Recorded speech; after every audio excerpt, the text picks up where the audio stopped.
घंटे में मेरा ही भजन करो।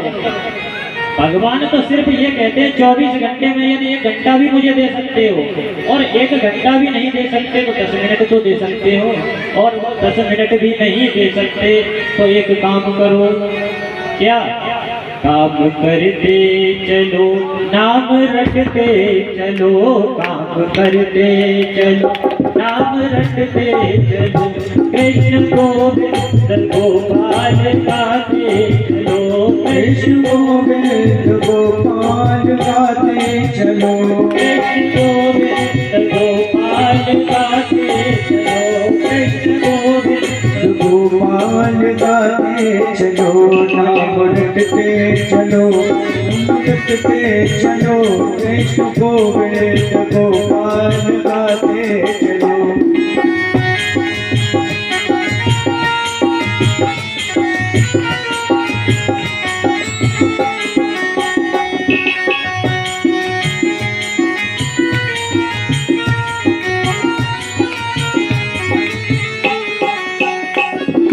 विषयों के विष से बचाते चलो, मन को विषयों के विष से बचाते चलो, कृष्ण गोविंद गोपाल गाते चलो, कृष्ण गोविंद गोपाल गाते चलो, कृष्ण गोविंद गोपाल गाते, कृष्ण गोविंद गोपाल गाते चलो।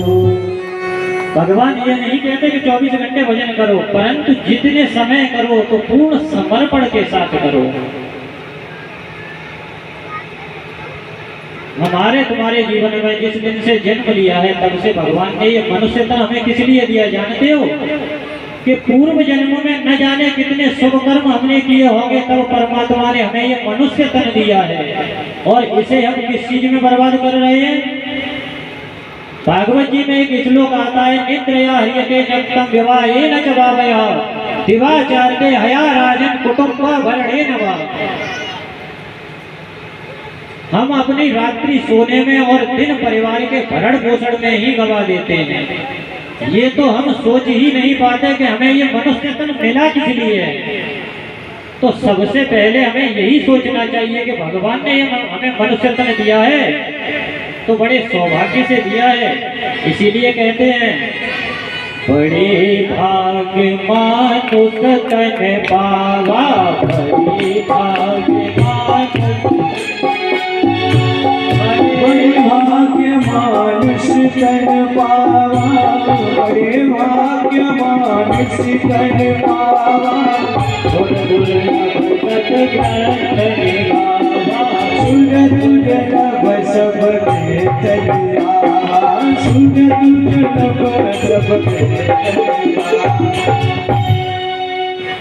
एक बार पृथ्वी मैया सभी देवताओं को लेकर के ब्रह्मा जी के पास पहुंची और ब्रह्मा जी से बोले कि अब मुझसे रावण का अत्याचार बर्दाश्त नहीं हो रहा है प्रभु, अब कुछ कीजिए आप। तो ब्रह्मा जी बोले कि हम भी इसमें कुछ नहीं कर सकते, हम भी दुखी हैं रावण से, परंतु कुछ कर नहीं पा रहे। रावण जब सो के उठता था तब ब्रह्मा जी को वेद पाठ करने के लिए वहां जाना पड़ता था। तो पृथ्वी मैया ने कहा, फिर कौन कर सकता है? यदि आप ऐसे कह रहे हो तो फिर कौन कर सकता है? हमारी कोई सहायता करेगा कि नहीं करेगा? तब ब्रह्मा जी ने कहा, तू जिसकी दासी है वही अविनाशी है। तो जब ब्रह्मा जी के पास गए तब एक दल था सभी देवताओं का। तो अब उसमें से आधे आधे हो गए, 2 भाग हो गए। आधे कहने लगे कि हमें बैकुंठ चलना चाहिए और आधे कहने लगे कि हमें क्षीर सागर चलना चाहिए, भगवान क्षीर सागर में मिलेंगे। आधे कहने लगे कि हमें बैकुंठ में मिलेंगे। तो जब गए तब दल एक था और वहां पहुंचने के बाद दल 2 हो गए। तो जब दल 2 हो जाते हैं तो दल दल हो जाते हैं। सुबह से शाम तक बहस चलती रही, कोई निर्णय नहीं निकला। भगवान भोलेनाथ शांति से चुपचाप सुन रहे थे।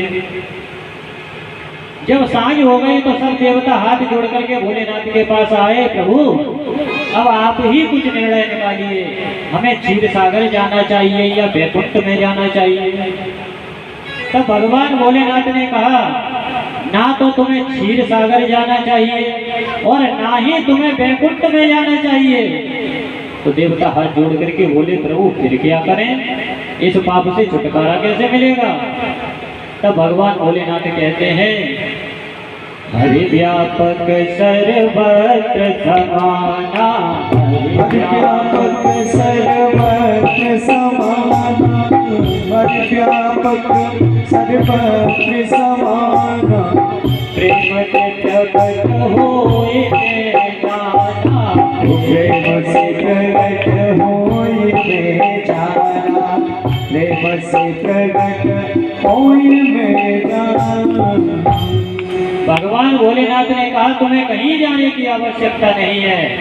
भगवान भोलेनाथ बोले कि यही भगवान का जाप करो, उनका सुमिरन करो, तो भगवान यही प्रकट हो जाएंगे। हम भटकते हैं इधर उधर,